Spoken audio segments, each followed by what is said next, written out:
حضرت محمد مصطفیٰ صلی اللہ علیہ وسلم کا یہ واقعہ سننا ہر امتی پر لازمی ہے۔ حضرت محمد صلی اللہ علیہ وسلم فرماتے ہیں کہ میری جوانی کے دن تھے کہ ایک رات میں نے اپنے قریبی صحابہ سے کہا کہ تم میری بکریوں کا خیال رکھنا، ایک نوجوان کے پاس جانا ہے۔ جب حضور صلی اللہ علیہ وسلم اس نوجوان کے پاس پہنچے تو شادی کا موقع تھا اور موسیقی کا پروگرام شروع ہو چکا تھا۔ چنانچہ آپ صلی اللہ علیہ وآلہ وسلم بھی موسیقی سننے کے لیے بیٹھ گیا کہ اچانک موسیقی۔ بسم اللہ الرحمن الرحیم۔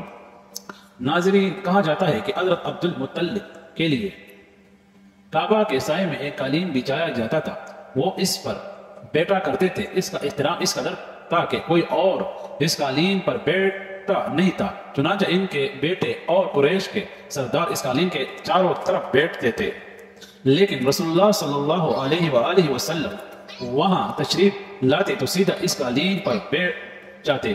اس وقت آپ ایک تندرست لڑکے تھے، آپ کی عمر 9 سال کے قریب ہو چلی تھی۔ آپ کے چچا حضرت عبد المطلب کے ادب کی وجہ سے آپ کو اس قالین سے ہٹانا چاہتے تو عبد المطلب کہتے میرے بیٹے کو چھوڑ دو، اللہ کی قسم یہ بہت بڑی شان والا ہے، میں آپ کو محبت سے اس فرش پہ بٹھاتا، آپ کی کمر پر شفقت سے ہاتھ پھیرتے، آپ کی باتیں سن سن کر ہر درجے خوش ہوتے رہتے۔ کبھی وہ دوسروں سے کہتے میرے بیٹے کو یہاں بیٹھنے دو، اسے جو بھی احساس ہے کہ اس کی شان بڑی ہے اور میرے آرزو ہے یہ اتنا بلند رتبہ پائے جو کسی عرب کو اس سے پہلے حاصل نہ ہوا ہو اور نہ بعد میں کسی کو حاصل ہو سکے۔ ایک بار انہوں نے یہ الفاظ کہی میرے بیٹے کو چھوڑ دو، اس کے مزاج میں طبعی طور پر بلندی ہے، اس کی شان نرالی ہوگی۔ ناظرین، آج کی ویڈیو میں ہم نبی کریم صلی اللہ علیہ وآلہ وسلم کی شان کے حوالے سے آپ کو چند عجیب واقعات سنانے جا رہے ہیں جن سے واضح ہوتا ہے کہ آپ صلی اللہ علیہ وآلہ وسلم کے دادا جان کے دل میں آپ صلی اللہ علیہ وآلہ وسلم کی کس قدر محبت تھی۔ ناظرین، کہتے ہیں کہ عمر کے آخری حصے میں حضرت عبد المطلب کی آنکھیں جواب دے گئی تھی، آپ نابینا ہو گئے تھے۔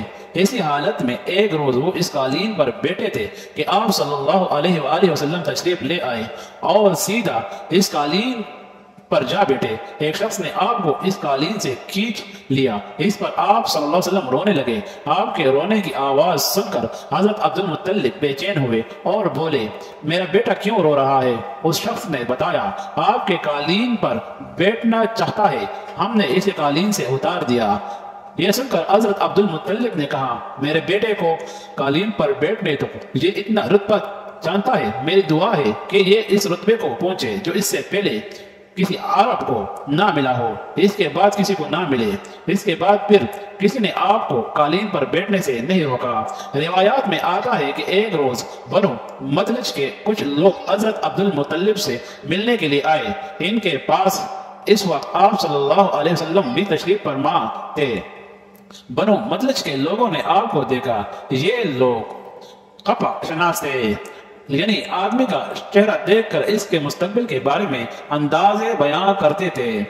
انہوں نے حضرت عبد المطلب سے کہا اس بچے کی حفاظت کرے، اس لیے کہ یہ مقام ابراہیم پر جو حضرت ابراہیم علیہ السلام کے قدم کا نشان ہے، اس بچے کے پاؤں کا نشان بالکل اس نشان سے جا ملتا ہے۔ اس قدر مشابہت ہم نے کسی اور کے پاؤں کے نشان میں نہیں دیکھی۔ ہمارا خیال ہے یہ بچہ نرالی شان کا مالک ہوگا، اس لیے اس کی عبادت کرے۔ ناظرین، یاد رہے کہ مقام ابراہیم خانہ کعبہ میں وہ پتھر ہے جس پر حضرت ابراہیم علیہ السلام کعبے کی تعمیر کے وقت کھڑے ہوئے تھے۔ معجزے کے طور پر اس پتھر پر حضرت ابراہیم علیہ السلام کے پیروں کے نشان پڑ گئے تھے۔ لوگ اس پتھر کی زیارت کرتے ہیں، یہی مقام ابراہیم ہے۔ چونکہ آپ حضرت ابراہیم علیہ السلام کی نسل سے ہیں، اس لیے ان کے پاؤں کی مشابہت آپ میں ہونا قدرتی بات تھی۔ ناظرین، کہتے ہیں کہ ایک روز حضرت عبد المطلب میں حجر اسود کے پاس بیٹھے ہوئے تھے، اسی میں ان کے پاس نجران کے عیسائی آ گئے۔ ان میں ایک پادری بھی تھا۔ اس پادری نے حضرت عبد المطلب سے کہا ہماری کتابوں میں ایک ایسے نبی کی علامت ہے جو اسماعیل علیہ السلام کی اولاد میں ہونا باقی ہے، یہ شہر اس کی جائے پیدائش ہو گیا، اس کی یہ نشانیاں ہوگی۔ ابھی یہ بات ہو رہی تھی کہ کوئی شخص آپ صلی اللہ علیہ وسلم کو لے کر وہاں آ پہنچا۔ پادری کی نظر جو ہی آپ کا صلی اللہ علیہ وسلم پر پڑی، وہ چونک اٹھا۔ آپ کی آنکھیں، کمر اور پیروں کو دیکھ کر وہ چلا اٹھا وہ نبی یہی ہے، یہ تمہارے کیا لگتا ہے؟ حضرت عبد المطلب بولے یہ میرے بیٹے ہے۔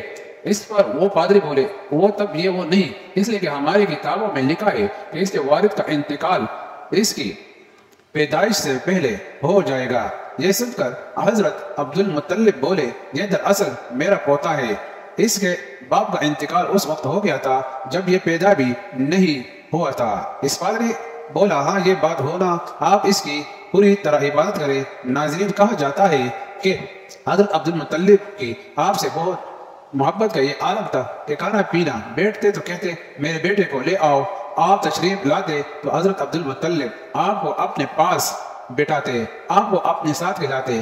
بہت زیادہ عمر والے ایک صحابی حیضہ بن معاویہ رضی اللہ تعالیٰ عنہ کہتے ہیں کہ میں ایک مرتبہ اسلام سے پہلے جاہلیت کے زمانے میں حج کے مکہ معظمہ گیا، وہاں بیت اللہ کا طواف کر رہا تھا۔ میں نے ایک ایسا شخص کو دیکھا جو بہت بڑھا اور بہت لمبے قد کا تھا، وہ بیت اللہ کا طواف کر رہا تھا اور کہہ رہا تھا اے میرے پروردگار، میری سواری کو محمد صلی اللہ علیہ وسلم کی طرف پھیر دے اور اسے میرے دستے بازو بنا دے۔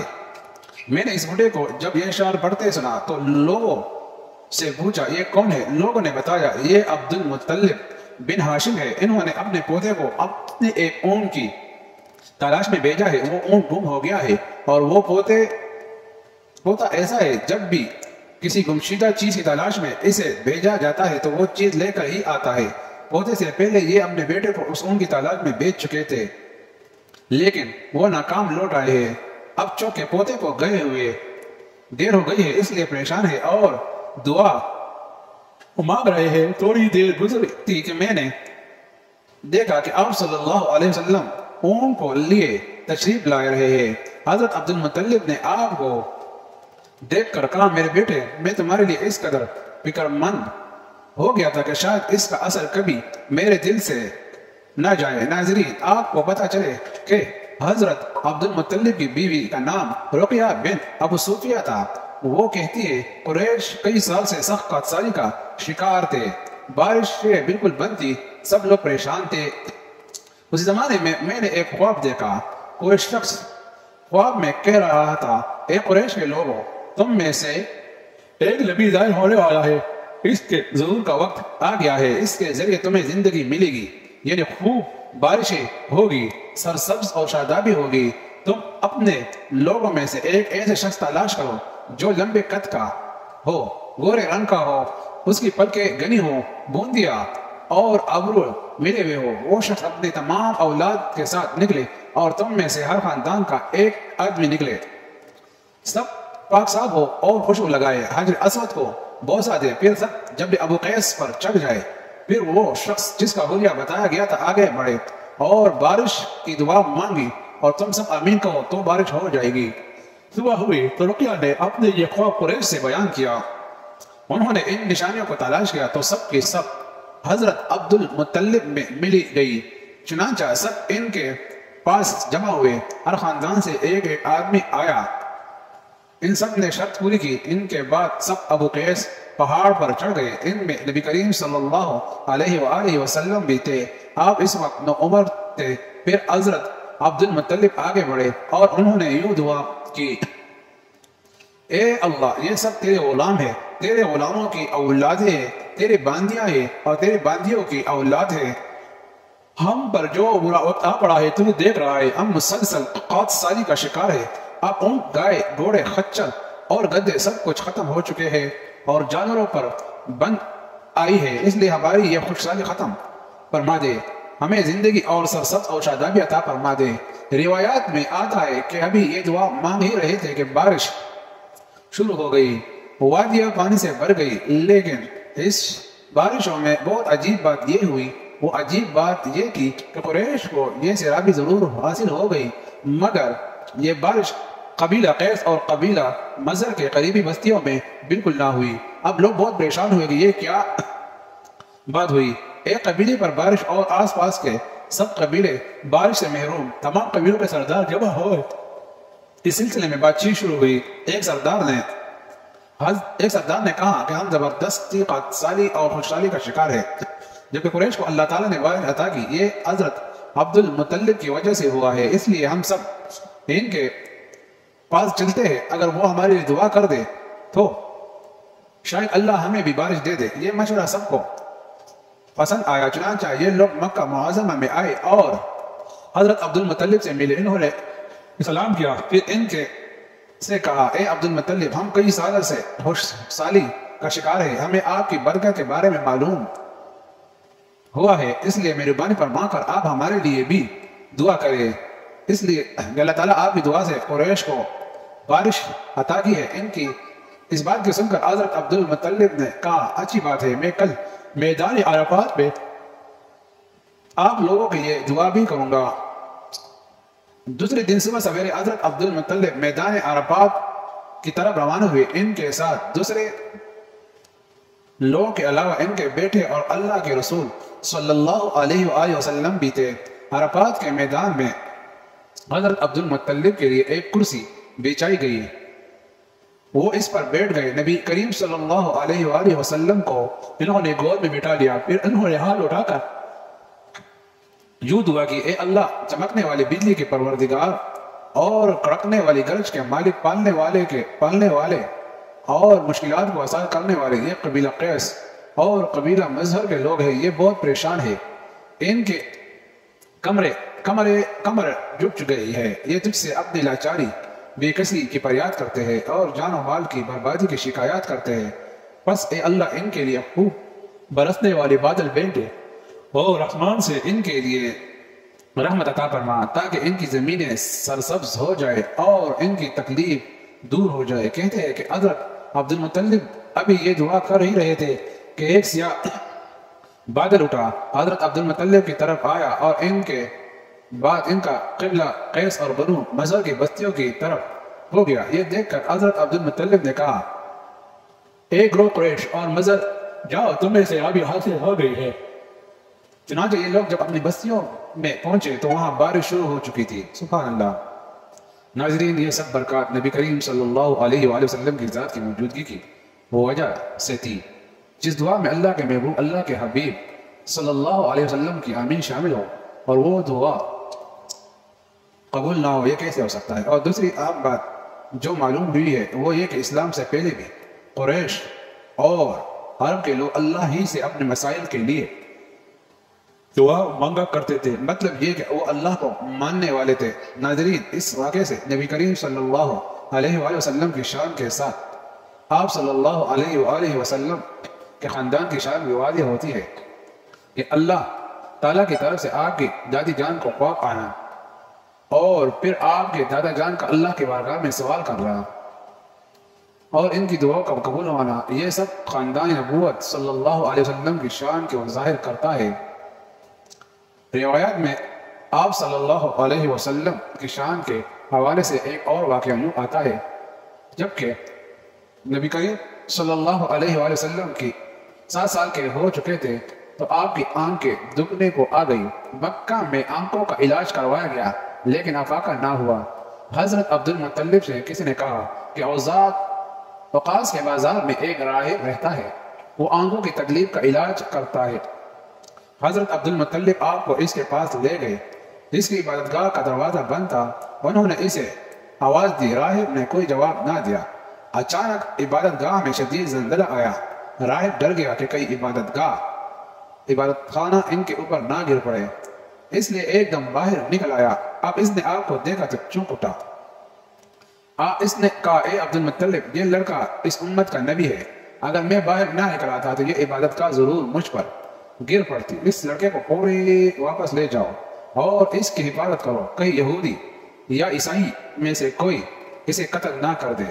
پھر اس نے کہا، اور رہی بات ان کی آنکھوں کی، تو آنکھوں کی دعا تو خود ان کے پاس ہے، موجود ہے۔ حضرت عبد المطلب یہ سن کر حیران ہوئے اور بولے، ان کے اپنے پاس ہے؟ میں سمجھا نہیں۔